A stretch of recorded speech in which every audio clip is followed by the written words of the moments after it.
കായലുകളുടെ നാടാണ് കേരളം. കായലുകൾ തണ്ണീർത്തടങ്ങളാണ്. കായലും കടലുമായി ചേരുന്ന ഭാഗമാണ് അഴി. കായൽ കടലിൽ നിന്ന് വേർതിരിക്കപ്പെടുന്ന ഭാഗമാണ് പൊഴി. കായലുകൾക്ക് ഒഴുക്കിൻ്റെ വേഗത കുറവും ലവണത്വം കൂടുതലുമായിരിക്കും.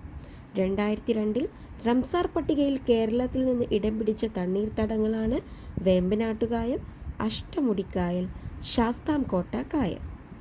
1971 തണ്ണീർത്തടങ്ങളുടെ സംരക്ഷണത്തിനായി ഇറാനിലെ റംസാറിൽ ഒരു കൂട്ടം രാജ്യങ്ങൾ ഒത്തുകൂടുകയും ഒരു ഉടമ്പടി ഉണ്ടാക്കുകയും ചെയ്തിരുന്നു.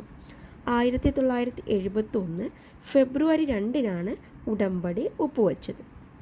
അതുകൊണ്ട് തന്നെ ഫെബ്രുവരി 2 ലോക തണ്ണീർ ദിനമായി ആചരിച്ചു തുടങ്ങി.